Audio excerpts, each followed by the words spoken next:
Shalom a todos, bienvenidos nuevamente a un capítulo más de meditación y Kabbalah. En este momento ya estamos estudiando conceptos de meditación relacionados con enseñanzas de Rabbi Abraham Abulafia. Y en este punto nos vamos a centrar en aspectos relacionados con la conciencia, el proceso que sufre la conciencia cuando se despega de la ilusión de la materia y empieza su interacción con los mundos superiores. Voy a intentar hacer una exposición según lo que nos explica Rabbi Abraham Abulafia en ese sentido. Y pues como todos los audios de meditación y Kabbalah, vamos a pasar a estudiar el Sidur cabalista. Vamos a seguir estudiando cuáles son las kavanot o las intenciones que Rabbi Abraham Abulafia nos dice que uno de los estados de conciencia supremos se le conoce como el jardín del Edén. O sea, cuando Adán y Java estaban en el jardín del Edén, apreciaban completamente todos los misterios de la creación y eran invitados a acceder a ellos. La Torá relata que después de que Adán pecara y fuera expulsado, el jardín del Edén fue protegido con algo que en Génesis capítulo 3 versículo 24 se dice que es una llama de una espada giratoria. Entonces que ellos son expulsados del jardín del Edén y al jardín del Edén se le coloca una barrera de protección con una espada giratoria que emite fuego. Abulafia explica que el modo en que gira la espada depende de la preparación del individuo que intenta entrar, o sea que de alguna manera si la persona, si el cabalista, si el Shomer Torah, Shomer Shabbat está preparado para tal nivel de conciencia, se enfrenta a las puertas del jardín del Edén. Y de acuerdo a si la persona es digna o no, la espada flamígera va a actuar de diferente manera. Si la persona es digna, la espada flamígera se convierte en un espejo mediante el cual la persona va a empezar a percibir la realidad. Pero si no lo es, en lugar de que la espada se convierta en un espejo, la persona metafóricamente resultaría quemada o cercenada por el fuego de la espada. El que supervisa la espada e impide la entrada al indigno es el ángel llamado Meta, palabra final, Tron. Es la rueda o el ciclo del intelecto. Si recordamos, en el Talmud, en el Tratado de Hagiga, se relata una escena en la cual hay 4 sabios que intentan elevar su conciencia y llegar al jardín del Edén. Y pues cada uno sufre un proceso diferente en el cual únicamente uno de los 4 entró en paz y salió en paz. O sea, pudo entrar, su mente pudo procesar aquella realidad que hay en el jardín del Edén y pudo volver a este mundo físico. Los otros 3 tuvieron sus tropiezos, uno murió, el otro terminó loco y un tercero se volvió ateo y pues dejó la Torah. Abulafia escribe que las letras utilizadas por el iniciado están grabadas en la órbita del intelecto y es mediante esta rueda como se percibe lo trascendental. La fuente de su visión es el Palacio Santo, que es el centro preciso de esta rueda. La esfera del intelecto tiene el poder de viajar a través del dominio espiritual, que es el dominio del intelecto puro. Cuando se empieza a penetrar en este dominio, se puede trepar a la esfera giratoria del intelecto como si ésta fuera una escalera. O sea, que al ascender de hecho los procesos pensantes del individuo son puestos del revés y toda su percepción es alterada. De modo que no se retiene nada del estado mental normal. Lo que nos está diciendo es que la mente humana, nuestra mente, nuestra estructura de percepción de la realidad, si la persona tiene la kedusha suficiente, puede llegar a tener alteraciones en positivo, no alteraciones en negativo, me lo quiero explicar, y para que pueda retener la información que se le va a dar de los mundos superiores. Aquí pues Abraham Abulafia en el lenguaje de la época lo describe como si se subiera una escalera. Alguna vez en uno de estos audios yo explicaba que, que uno puede, de acuerdo a un determinado modelo de la realidad, despertar facultades ocultas de la mente. O sea que la mente humana, el cerebro humano, no está trabajando al 100%. Nuestro cerebro, yo les explicaba con el modelo de los 8 circuitos, el cerebro se compone de 8 circuitos. 4 circuitos los usamos normalmente y todo el mundo los tiene activos, toda persona tiene sus 4 circuitos activos, pero los otros 4 circuitos los tiene dormidos. Solamente a través del esfuerzo espiritual, del cumplimiento de las misbot, del estudio de la Torah, a través de una vida donde se persiga santidad, donde se persiga Kedushá, la persona va a poder de una manera amigable, poco a poco, ir despertando estos otros 4 cerebros o estos otros 4 circuitos. ¿Cómo lo sabe uno? A ver, vamos a poner un ejemplo. Cuando una persona, por ejemplo, cada ser humano es diferente y en cada ser humano se manifiesta diferente este despertar de la conciencia, vamos a llamarlo de esta forma. Pero, por ejemplo, hay personas que empiezan a tener como sensaciones piensan en alguien, no sé, fulano de tal, y resulta que fulano de tal los llamó por teléfono o llegó a la casa. Como que empieza a haber cierta telepatía entre las personas, o que uno empieza a sentir a una persona, empieza a pensar mucho en esa persona y algo de esa persona le llega en ese momento. Otra forma en la cual se puede activar, se pueden activar estos otros 4 circuitos a través de los sueños. Hay personas que de no soñar nada pueden pasar directamente a que todos los días tienen sueños, tienen revelaciones y se levantan con la claridad de los sueños, e incluso, como lo explicaba yo en el taller de los sueños que vimos hace muchos años,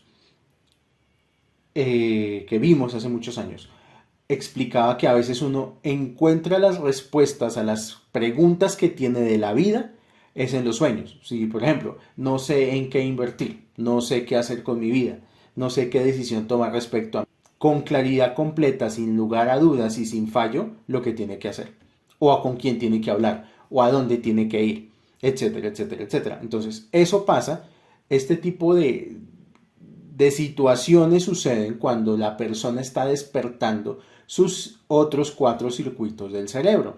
Otra cosa que puede pasar, que la persona tenga déjà vu, que sienta que, uy, esto yo ya lo viví, esto ya lo recuerdo, porque esos son pequeños viajes en el tiempo que la mente tiene y va rompiendo la barrera del tiempo. Nos damos cuenta que nuestra percepción del tiempo es limitada y es secuencial, cuando realmente el tiempo simplemente es y todo ya es. ¿Está bien?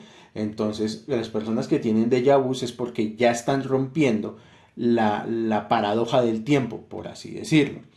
Entonces, a eso se refiere aquí Abulafia con ascender y que los procesos pensantes de la persona cambian. La persona que ya se acostumbra a rezar todos los días, la persona que está conectada con la Torá, que estudia la parasha semanal, que guarda las misbot, que se esfuerza en su kashrut, que se esfuerza en todo este tipo de leyes que para el cuerpo son restrictivas, pues para el alma son lo mejor, porque el alma empieza a potenciarse y a despertar facultades que estaban dormidas. La esfera del intelecto, bueno, listo, sigamos. Entrar en tal estado de conciencia puede ser extremadamente peligroso. Entonces, como lo explicaba yo con el Talmud, con Hagiga, Abulafia escribe lo siguiente: uno debe alterar completamente su naturaleza y su personalidad, transportándose de un estado de sentimiento a un estado de intelecto, del sendero de sentimiento a un estado de intelecto, del sendero de la imaginación a uno de fuego ardiente. En caso contrario, se encontrará con sus visiones alteradas. sus procesos pensantes demolidos y sus ensueños confundidos. O sea, aquí nos está diciendo Abulafia, literalmente, que la fórmula para que una persona pueda conectar efectivamente con meditación cabalística es alterando su naturaleza. Literalmente, quien altera completamente su naturaleza y su personalidad. Hablemos de eso. ¿Qué es alterar la naturaleza? Alterar la naturaleza es ir en contra de lo que uno naturalmente hace, de lo que uno naturalmente reflexiona, de lo que uno naturalmente concluye, de sus sentimientos naturales. O sea, pongamos un ejemplo. Una persona va de sus sentimientos naturales, o sea, pongamos un ejemplo. Una persona va por la calle y por culpa de alguien se tropieza y se cae. Hasbe Shalom, que nunca suceda, solamente lo estoy diciendo como un ejemplo pedagógico. ¿Qué es lo natural en este caso? Lo natural es enojarse y pues ir a reclamarle a la persona que lo hizo caer. Entonces es cuando, ay, ¿qué pasó? El típico escenario de las peleas entre conductores en las vías, que uno cerró al otro y pues la reacción natural es que empiezan a reclamarse, a enojarse entre sí y pues muchas veces se van a las manos. Una persona que es de mal humor por naturaleza, ¿cuál es su naturaleza? Pues ser de mal humor.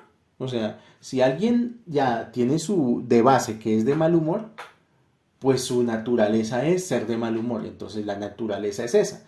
Ir en contra de la naturaleza, ¿qué es? Que yo ya no me enojo más, que yo ya soy consciente de mis emociones y que les pongo intelecto porque está diciendo aquí que hay que pasar de un estado de sentimiento a un estado de intelecto. Eso es lo que nos está diciendo Abraham Abulafia. La persona que no hace este proceso y que se manda a meditar, a buscar nombres de Dios, pues lo que termina es más confundida que mejorando. Hay gente que empieza a tener visiones descontroladas. Hay gente que simplemente se desconecta de la Torah.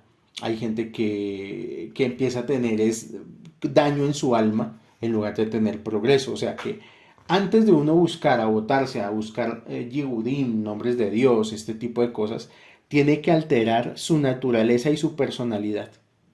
Tiene que ir en contra de la naturaleza. Todo esto, para uno llegar al jardín del Edén y estar al frente de la espada flamígera, tiene que primero alterarse a sí mismo. O sea, uno no puede llegar con la mochila de defectos, de traumas, de neuras que uno ya trae, a enfrentarse a la inmensidad de los mundos superiores, porque sale quemado, como lo dice el Talmud. Hay personas que tercamente insisten en esto y quieren aprender a correr sin haber aprendido a caminar, pues después tienen problemas y ya son problemas que son daños en el alma. Y por eso dice Abraham Abulafia, que la persona que no hace esto, que no lucha contra su propia naturaleza, se encuentra con visiones alteradas, con procesos pensantes demolidos, o sea, con confusión, no sé qué hacer, en qué me equivoqué, y sus ensueños confundidos también. La esfera es lo que refina y prueba, y respecto de ella dice la escritura, una refinería es para la plata, un horno es para el oro, pero Dios prueba el corazón. Esto está en Proverbios 17:3. Uno tiene que tener un proceso de refinamiento de sus cualidades internas muy grande. Y para eso es que son todos los procesos del judaísmo, llámese misbot, llámese fiestas, llámese Shabbat, todo el tiempo nos están probando nuestras reacciones emocionales. Hay personas que simplemente la idea de Shabbat les enoja, aunque no lo crean, así es. Les enoja la idea de no poder ganar dinero un sábado. Les enoja la idea de no poder hacer lo que quieran un sábado, sino que tienen que hacer pues lo que tienen que hacer o lo que quieren hacer. Y así pueden enumerar un montón de cosas. El hecho de no poder comer cualquier cosa en la calle, que uno está en la calle y antes de ir a comprar algo, tiene que ir mirar si lo puede comer, si es kosher, si no es kosher, y eso es sumamente incómodo para el cuerpo. Lo más fácil para el cuerpo es Yo quiero mi todo rico así tenga tocineta, no me importa. Pero para el alma eso es un daño. Y ese daño de comer cosas inapropiadas después se ve no en un castigo del cielo, porque pues Hashem no castiga realmente. Se ve es que la persona no avanza, que la persona no progresa, por más de que se esfuerza o por más de que lucha, en realidad, o que cree que lucha o que cree que se esfuerza, pues en realidad ve todos sus esfuerzos frustrados. Entonces es importante primero hacer un refinamiento muy profundo de nuestras propias cualidades. Abulafia continúa diciendo, Dios nos dio la Torá enseñándonos que esa información es imposible llegar al nivel de conocer a Dios.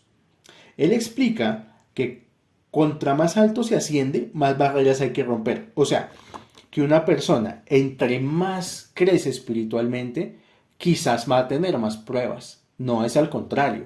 No es que, ay, estoy muy bien espiritualmente, no va a pasarme nada. No, muchas veces, cuando uno ha avanzado mucho, también le llegan pruebas.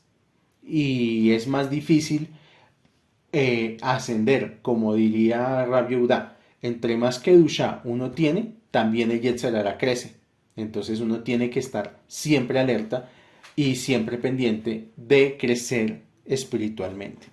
Comentando sobre las barreras, Abulafia discute aquellos pasajes bíblicos que parecen indicar que Dios se halla oculto por nube y tiniebla. Puesto que Dios es infinito, es imposible que nada le envuelva, por lo que esta nube y oscuridad es de hecho el intelecto humano que es incapaz de percibirle realmente. Siempre lo he dicho, nuestro intelecto, nuestros pensamientos, nuestra experiencia de vida en este mundo es una cárcel de 3 dimensiones y 5 sentidos. O sea que somos nosotros los que tenemos el impedimento para poder tener conciencia de una realidad superior. La realidad superior o los mundos superiores ya están y ya son. O sea, ellos no, en eso no hay duda alguna, independientemente si nosotros la percibimos o no. Así, mientras que hay que traspasar las barreras, espérame un segundo. Así, mientras que hay que traspasar las barreras, hay que también tener cuidado de no entrar demasiado cerca. Si uno va más allá de los límites apropiados, puede resultar tragado por la luz y morir de éxtasis, muy a la manera de Ben Asai.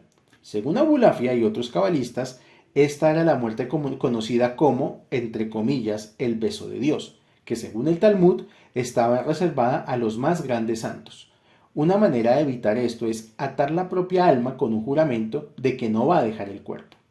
Pero lo que es aún más importante, se debe constantemente apartar la mirada yendo atrás y adelante. Este es el significado, aquí vamos a tomar un ejemplo, un versículo del Sefer Yetzirah. El Sefer Yetzirah dice lo siguiente: 10 sefirot de la nada. Cierra tu boca para no hablar de ellas y tu corazón para no pensar. Y si tu corazón corre, vuelve a su lugar, según está escrito. Las Hayot corrían y volvían. Respecto a esto se ha hecho una alianza. Entonces, traducido esto, proceso en el cual tenemos que mantener una conciencia estable en esta realidad. Si bien es cierto, como acabo de decir anteriormente, que esta realidad nuestra es una prisión de 3 dimensiones y 5 sentidos, es necesaria también, porque solo a través de ella podemos de manera estable llevar un proceso de elevación de conciencia. ¿Qué pasa, por ejemplo, con las personas que quieren alterar este orden o que quieren ir más allá sin pensar en las consecuencias? Pues, como lo dije en el Talmud Hagiga, hay personas que terminan locos. O sea, pasa mucho de gente que se fanatiza, por ejemplo, se vuelven fanáticos religiosos y ya lo único que ven de la vida es su pensamiento espiritual. Como dije en el primer audio de este año, el pensamiento de secta generalmente lleva a eso. Generalmente lleva a que la persona solamente piense en la secta y tenga ideas de la secta y se empieza a llenar de ideas locas.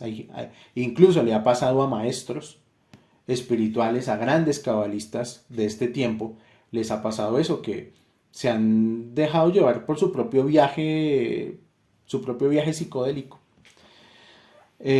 Otra consecuencia, daños en el cerebro, por ejemplo, la gente que juega con sustancias psicoactivas para elevar la conciencia.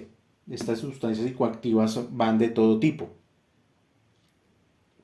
desde el yagé, por ejemplo, los ácidos, las drogas duras, todo este tipo de sustancias o de enteógenos, poco a poco van dañando la mente, van dañando el cerebro, por la sencilla razón de que alteran la química natural del cerebro. Eh, Hay dos tipos de sustancias que son claves dentro de la actividad cerebral, que son la dopamina y el DMT. Y estos existen naturalmente en el cuerpo, o sea, en el cerebro ya están, y son sustancias que tienen que tener su trabajo armonioso. La persona que quiere elevar supuestamente su conciencia, fumándose un porro, tomándose una cosa estas de LSD, un cartón de LSD, etcétera, lo que hace es jugar con las sustancias de su cerebro, agitarlas, y por eso es que hay personas que la famosa traba que tienen los drogadictos es que tienen un momento de éxtasis donde han usado a full todo su dopamina o su DMT. Eso es como no sé si han visto la película de Rápidos y Furiosos, cuando en la carrera ya están por perder y usan el turbo. Y el turbo acelera el carro a lo máximo, pero lo acelera por unos pocos segundos. Entonces acelero, el turbo consumió todo el combustible que había en reserva, pero luego el carro quedó parado. Y si ganó, ganó, y si perdió, perdió. Asimismo funcionan las drogas en el cerebro. Hacen que las sustancias del cerebro sean usadas a full como el turbo de un carro, pero luego cuando pasa el efecto de los alucinógenos, el cerebro queda vacío de dopamina y de DMT. Y en el proceso que los vuelve a producir es cuando los drogadictos sienten ansiedad, sienten el síndrome de abstinencia, sufren de depresión, sufren de esta, ¿cómo se llama? De vacío, sienten el síndrome de abstinencia, sufren de depresión, sufren de esta, ¿cómo se llama? De vacío, de paranoia. Esta mecánica mental que sufren los drogadictos es por eso, porque su cuerpo ya no tiene las sustancias y las está reclamando. Y el cerebro le hace pensar al usuario que solamente va a poder estar feliz o va a poder tener plenitud volviéndose a drogar. Y ese es el camino del drogadicto, lamentablemente. Y dentro de las drogas también cuenta el alcohol. Yo lo explicaba en el Humash, en el Midrash, perdón, de Noach, cómo Noach produjo el vino, el proceso de la creación del licor, del alcohol, que genera 4 animales en el ser humano, que son el corderito, el león, cómo funciona la droga en un humano y cómo lo va degradando. El alcohol, por ejemplo, cuenta como una droga depresiva, o sea, dentro de lo que son los manuales de adicciones, el alcohol es una droga depresiva porque el guayabo es un estado de depresión. Incluso antes del guayabo muchas personas tocan depresión. Entonces, la mente es muy poderosa, el cerebro es muy poderoso y es un regalo divino increíble, pero no hay que agitarlo demasiado. A veces, por ejemplo, cuando una persona se ha dedicado mucho a los nombres de Dios, a las meditaciones, a esto, y ya tiene su conciencia muy alterada y empieza a tener problemas por eso, lo mejor es que pare de hacerlo y se dedique únicamente a las misbot y a estudiar Torah como cualquier judío normal, o sea, no,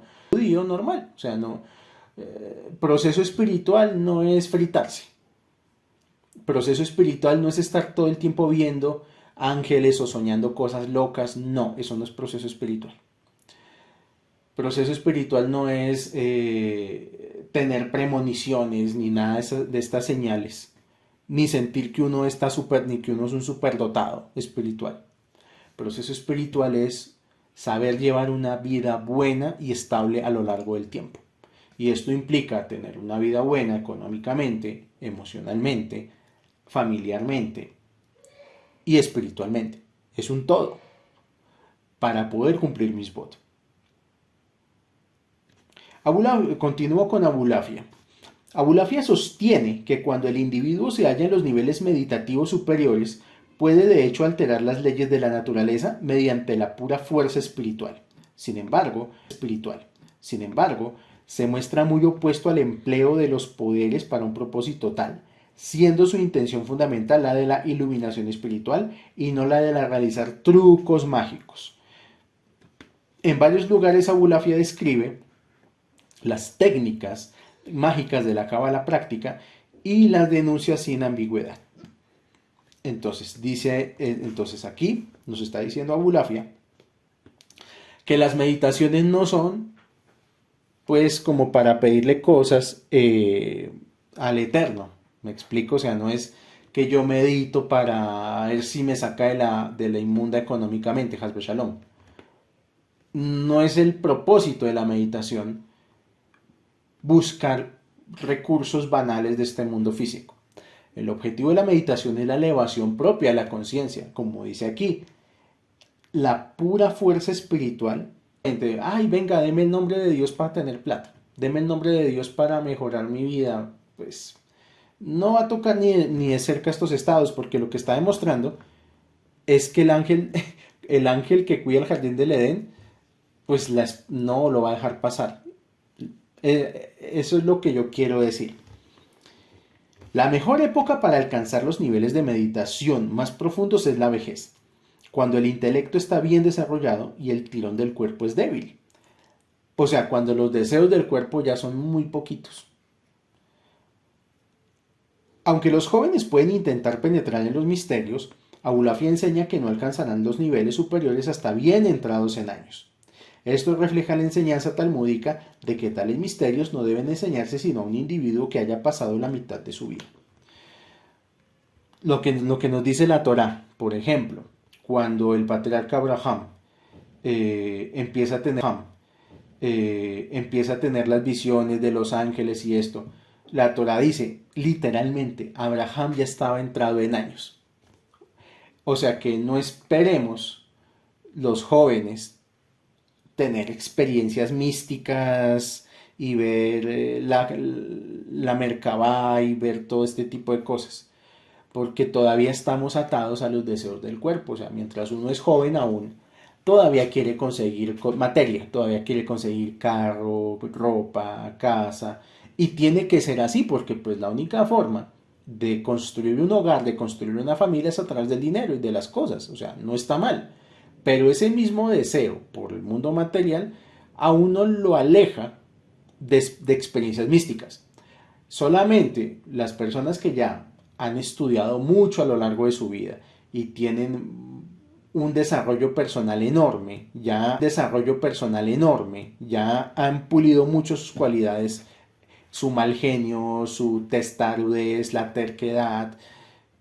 Si la persona ya se ha pulido mucho, puede decir que está apta para tener visiones del mundo superior. Muy controvertida fue la pretensión de Abulafia de haber alcanzado la verdadera profecía aún sin vivir en la Tierra Santa. Dice, según el Midrash, la profecía solo puede conseguirse en la tierra de Israel y en ningún otro lugar, salvo en condiciones tremendamente restringidas. Abulafia rehusó tomar esto en el sentido literal y afirmaba que la Tierra Santa, de la que se habla en esta enseñanza, se refiere a un nivel espiritual específico. Si un individuo llegaba a este nivel, podía conseguir la profecía sin importarle el lugar geográfico. Bueno, aquí hay que hacer también una aclaración, que es una aclaración que a veces entran al camino espiritual, y muchos tienen lo que yo llamo el sueño israelí. ¿A qué me refiero yo? Así como muchos tienen el sueño americano, que el sueño americano es salir de su país natal, irse a Estados Unidos, ganar en dólares y vivir bien, tener una buena economía en un país mucho mejor organizado, todo este tema. Asimismo, la gente que entra en el judaísmo tiene el sueño de hacer su conversión e irse para Israel. Y muchas veces estas personas no tienen el contexto de qué implica irse a Israel, las problemáticas de un país como Israel, de irse a vivir a barrios ultraortodoxos, de no saber si aguantan ese voltaje, de ese voltaje tan estricto. En ciertas zonas de Israel ni siquiera es permitido tener celular. Y es estricto, o sea, es en serio. O sea, hay sitios de Israel donde hay inspecciones de rutina, donde perfectamente el rabino puede entrar a tu casa y esculcar tus cosas a ver si tienes alguna cosa que no esté permitida tener. Si tienes televisor, si tienes videojuegos, si tienes internet, si tienes smartphone. Y si te llegan a encontrar algo de esto, te sacan del barrio. O sea, te sacan con todo y tus cosas. Y hay muchas personas que creen que el sueño espiritual y solamente pueden cumplir la Torah yéndose para Israel, lo cual no es cierto. Como me decía Rabbi Yehuda una vez, si tú no puedes ir a la tierra de Israel, que tu casa sea la tierra de Israel. Que tu casa, que el lugar donde vives, sea la tierra de Israel. Así afuera pasen cosas, hayan tomaderos de trago, prostíbulos o lo que sea, pero que tu casa sea la tierra de Israel. Sea la tierra de Israel. Así afuera pasen cosas, hayan tomaderos de trago, prostíbulos o lo que sea, pero que tu casa sea la tierra de Israel, que sea tu refugio y que tú puedas vivir el judaísmo dentro de tu casa. Eso se puede hacer perfectamente.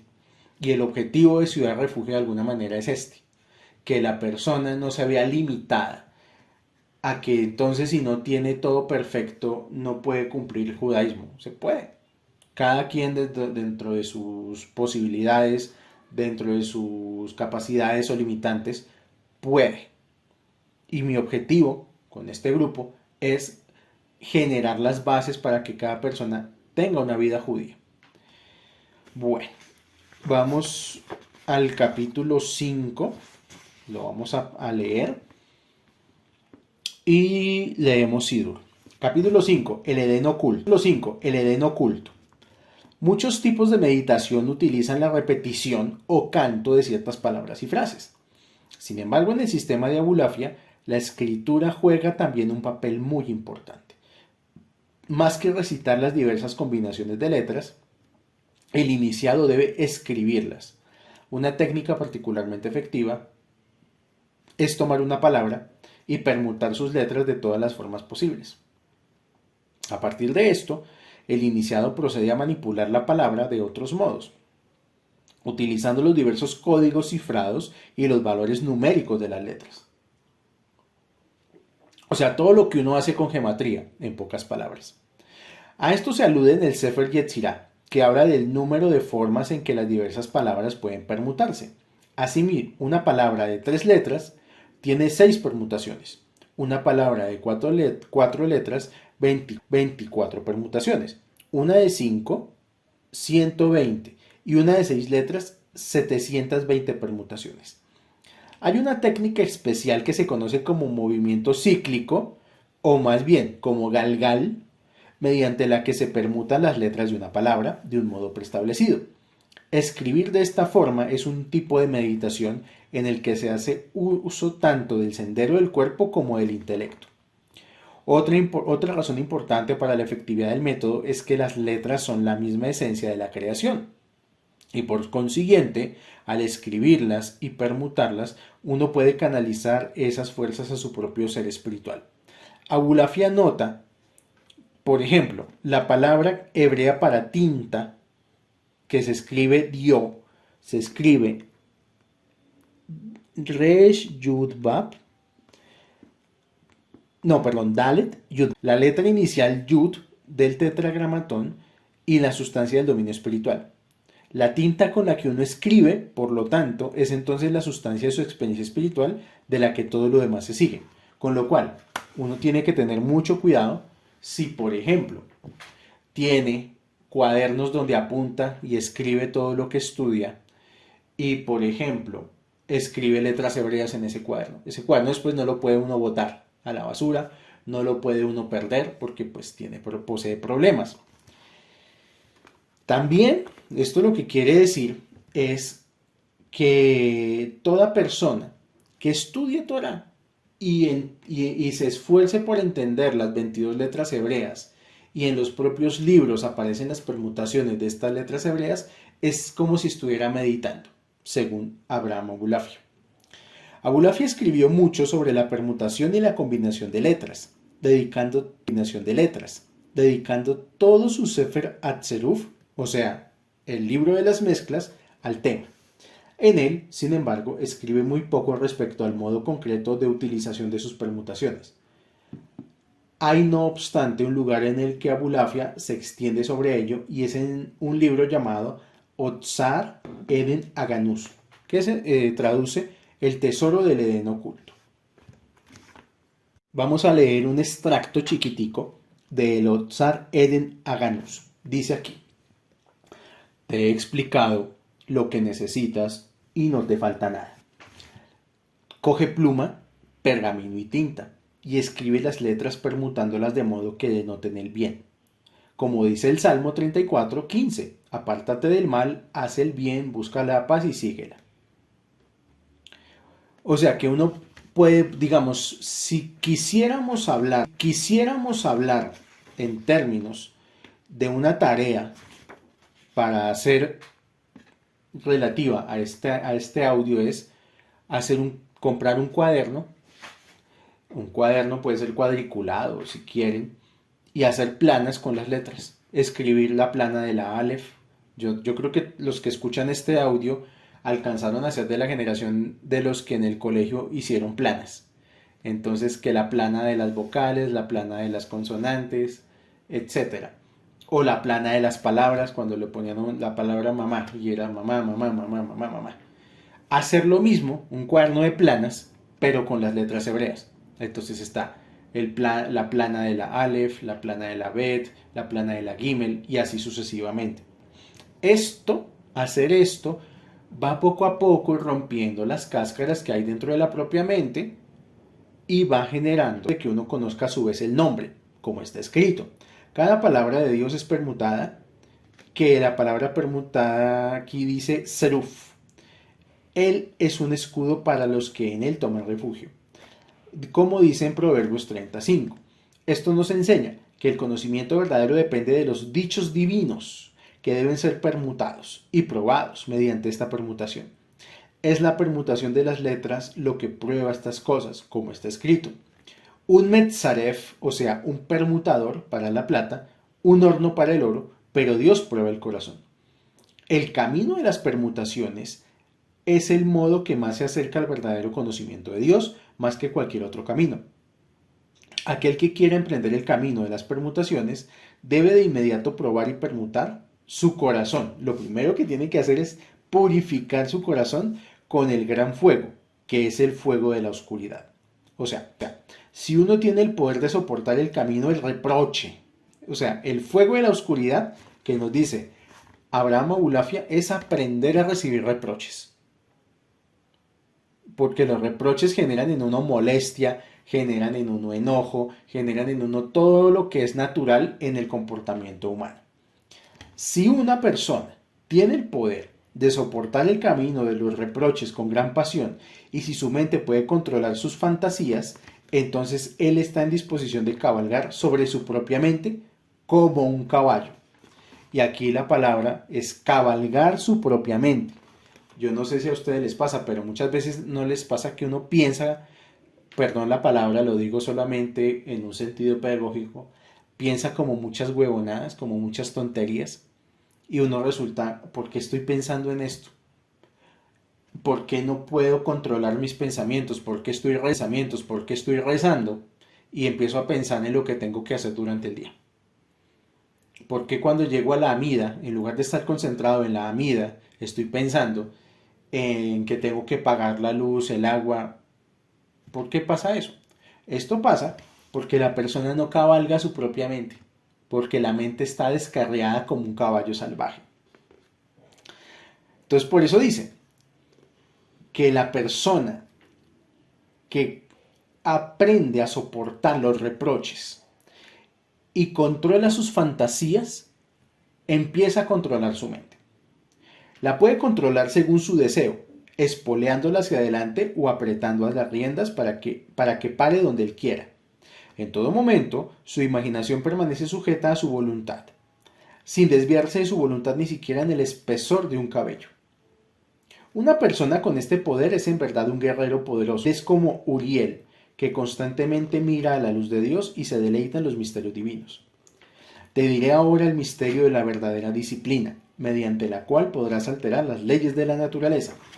Este es el sendero que debes seguir para alcanzar el misterio de la verdadera disciplina. Dice aquí: ten en la mano una pluma. Escribe con rapidez, dejando que la lengua pronuncie las palabras con una melodía agradable, muy lentamente.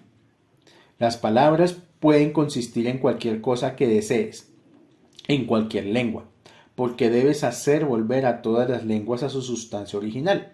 He aludido a ello en otro sitio, pero este es su lugar correcto. Ya sabes lo que dijo Isaías: declara las letras hacia atrás y entonces sabremos que sois dioses, que podéis hacer el bien y el mal, y meditaremos y veremos juntos. Ya sabes lo que dijo Isaías: declara las letras hacia atrás y entonces sabremos que sois dioses, que podéis hacer el bien y el mal, y meditaremos y veremos juntos. Esto está en Isaías 41:23. También dijo: en nombre de Dios, preguntadme por las letras, y también dijo: didles de las letras que vendrán. Estos 3 versículos son testigos dignos de confianza del poder de las letras. Ten la pluma en la mano como si fuera la lanza de un guerrero. Cuando pienses en algo y lo pronuncies en tu corazón, exprésalo también con la boca. Escucha con cuidado y presta atención a lo que emana de tus labios. Que tus oídos escuchen lo que tus labios hablan y entiende con el corazón el sentido de todas estas expresiones. Entonces, el trabajo que uno debería hacer, ahí sí como se dice, es tener un diario que pasó en el día, todo lo que sintió, así sea una página, pero un buen ejercicio para depurar la mente es escribir un diario. Y en el diario depositar todo lo que a uno le preocupa, todo lo que a uno lo agobia, y eso va liberando la mente subconsciente. El hecho de uno escribir también le libera la mente subconsciente. Y esto también, al liberar la mente subconsciente, la mente está más clara para percibir información a través de los sueños. Entonces, hay 2 tareas. Número 1, un cuaderno para hacer planas con las letras hebreas. Y número 2, tener otro cuaderno para escribir un diario y depositar en el diario todo lo que uno sienta. Lo bueno, lo malo, lo feo, todo. Con respecto al Sidur, la vez pasada nos quedamos en la atadura de Itzhak y estudiamos lo que es la atadura de Itzhak.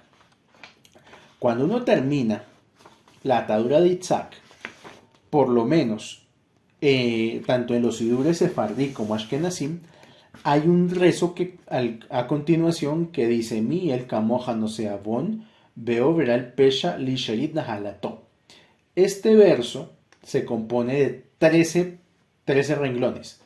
Mi el kamoja, número 1, no sea bon, número 2, veo verá el pesha, número 3, li sherit nahalato, número 4, lo jejesik la apo, número 5, ki hafetz jesethu, número 6, yashuv yerhameinu, número 7, Yihbosh Abunoteinu, número 8, Betashlich Bitzoloyam Kol Hatotam, número 9, Titenemet le Jacob, número 10, Gesed le Abraham, número 11, Asher Nishbat Alaboteinu, número 12, Mimei Kedem, número 13.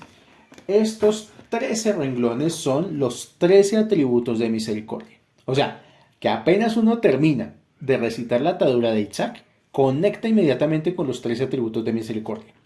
Los 13 atributos son 13 virtudes o 13 propiedades que reflejan 13 aspectos de nuestra relación diaria con Dios. Actúan como un espejo. O sea, que si realizamos una acción negativa en nuestro mundo, el espejo refleja esta energía negativa de vuelta a nosotros. A medida que intentamos transformar nuestra naturaleza reactiva en una naturaleza proactiva, esta retroalimentación directa desde el mundo de Yetzirah ayuda a orientarnos y a corregirnos. El número 13 también representa que es uno por encima del número 12, de los decretos de los 12 signos del zodiaco. Los 12 signos astrológicos determinan nuestro comportamiento instintivo y reactivo. El número 13 nos da el control sobre los 12 signos, lo que nos da el dominio sobre nuestra naturaleza reactiva. O sea, que una persona que le pone la cabana a los 13 atributos de misericordia de esta parte del rezo está por encima de los decretos astrológicos. Una carta astrológica se conoce mejor como el mapa de ADN del alma de un individuo, revelando qué vino a hacer a este mundo y qué necesita corregir y transformar en este tiempo de vida. Estamos destinados a usar los aspectos positivos de nuestro signo astrológico para superar y transformar todos los aspectos negativos imbuidos en nuestra personalidad interior. Es importante comprender que nuestro perfil astrológico no es la causa de nuestra naturaleza, sino es el efecto. No es la causa de nuestra naturaleza, sino es el efecto. Recibimos un mapa de ADN en particular basado en nuestro historial de vidas pasadas. Este comportamiento de una vida pasada y sus consecuentes créditos y deudas determinó el momento en el que la persona nació y la carta astral que tiene. O sea, que la carta astral que cada uno tenemos es el resultado de lo que hicimos en nuestra vida pasada. Listo. Luego viene en la plegaria Elu Devarim Sheen Lachem Shiur Japea Behabikurim Beharion Ukmilu Hasadim Betamutorah. Y luego de eso viene Leolam Yeheadam Yele Shamarim Baseter Kegabalui. Y cuando uno dice Leolam Yeheadam, debe entender que es importante mantener un sentido de temor reverencial por el Creador. Pero entonces, vamos a entender qué es temor al Creador. El temor al Creador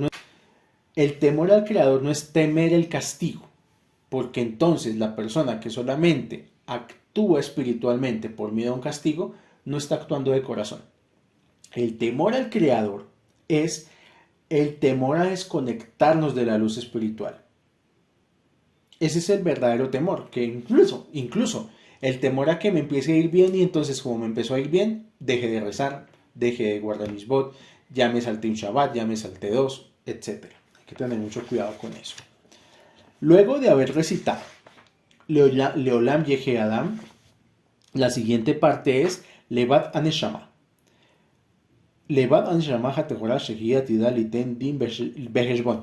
Yo aclaro, yo no estoy leyendo completo el rezo, solamente estoy leyendo el encabezado, porque de pronto algunas personas que tienen Sidur pueden sentirse confundidas. No, solamente estoy leyendo el encabezado a lo que estoy explicando. Levat Aneshama Hatehora. La única entidad de valor genuino e importancia es nuestra alma, ya que el alma es una parte real de Dios. Si cometemos el error de olvidar que todos los que nos rodean también son parte del Creador, nos desconectamos inmediatamente de la luz. Levat Aneshama nos ayuda a valorar y a apreciar el aspecto divino de todas las personas y a respetar la esencia espiritual de nuestro mundo. Luego de que leemos Levat Aneshama, viene Abal Anachnu Ameja Bene Briteja. Todos somos descendientes de Abraham, Isaac y Jacob. Y es que este rezo lo dice, mire, dice aquí, Abal Anachnu Ameja Bene Briteja Bene Abraham, y luego Ojabeja Shenisbata lo Bejar, Hamoria será Yitzhak, y luego Akedeja, Shenekat al Gabeja Misbeach, Adal Jacob, y cuando dice Abraham, Isaac y Jacob. O sea, que cuando uno dice Abal Anachnu, está trayendo la bendición de los tres patriarcas principales, Abraham, Isaac y Jacob. Accedemos a la energía y al mérito de estos tres patriarcas. Luego dice Lefijaj. Lefijaj anachnu hayavim lehodot lach uleshafjaj ulefaraj uleromemaj. Ese es el encabezado. Este Lefijaj es importantísimo. Lefijaj despierta un sentido de apreciación que garantiza nuestra buena fortuna y protege aquello que amamos. Espiritualmente, no hay nada malo en trabajar por cosas más grandes y mejores en la vida, pero es nuestra conciencia de alma, no nuestra conciencia corpórea, lo que determinará si recibimos felicidad y satisfacción interior o insatisfacción y frustración. O sea, que cuando yo rezo todos los días, le fija Hanachnu, tengo que agradecer todo lo que tengo. Tengo que apreciar mi buena fortuna. Todas las cosas buenas que me pasan, todas las buenas cosas que tengo, todas las buenas cosas que soy. Porque este lefijaj, anachnu, es lo que me va a proteger mi economía. Es lo que me va a proteger mi buena suerte. Es lo que me va a proteger estar feliz con el destino que tengo. Como sea que éste se vea. Yo sé que hay personas que les toca más fácil. Yo sé que hay personas que les toca más difícil. Pero tanto a los que les toca fácil como a los que les toca difícil tienen retos y tienen desafíos. El que le toca más difícil tiene el reto de llegar a la cima, pero al que le tocó más fácil, que los papás trabajaron por él, que los papás le dieron todo, tiene un reto más difícil todavía, que es no perder lo que los papás construyeron. Y eso es más difícil todavía, porque muchas veces los hijos de padres con dinero, con lo que los papás construyeron. Y eso es más difícil todavía, porque muchas veces los hijos de padres con dinero, con prosperidad, no valoran lo que tienen, no dimensionan el esfuerzo que sus padres o incluso sus abuelos hicieron para estar en esa posición económica, no tienen hambre de gloria, como llamamos en el fútbol, hambre de ganar, porque ellos ya lo tienen todo. Entonces es también un drama tenerlo todo, porque no tienes lo más importante, que es el hambre por la gloria, por ganar. Entonces, cada uno en su dimensión, cada uno con su escenario, tiene retos muy grandes. Y es muy, muy común que los hijos de los herederos de fortunas las pierdan. Eso también pasa. Y entender, igualmente, cuando decimos lefijaj, bendecimos, o sea, pedimos a Hashem que bendiga todas nuestras posesiones y que todo lo que tenemos en la vida no lo engrandezca, aumente. ¿Para qué? Para lograr nuestro crecimiento espiritual. O sea, que incluso teniendo materialidad, teniendo cosas, teniendo plática en la cuenta, también puedo crecer espiritualmente. Pero eso solo lo hago si le pongo la cabana a este rezo lefijaj. Y dejamos hasta acá, porque ya para el próximo audio, en el Sidur vamos a empezar a estudiar el primer Shema Israel, que decimos en la mañana. En la mañana decimos 2 veces el Shema. Uno que se le conoce pequeño Shema, que es este que sigue a continuación, y luego el Shema Israel grande, que es más adelante, antecitos de hacer Amida. Les agradezco a todos por el tiempo, la disposición que se tomaron para poder escuchar este audio. Les deseo que tengan mucha verajá, shalom, shalom para todos. Muchísimas gracias por estar siempre presentes.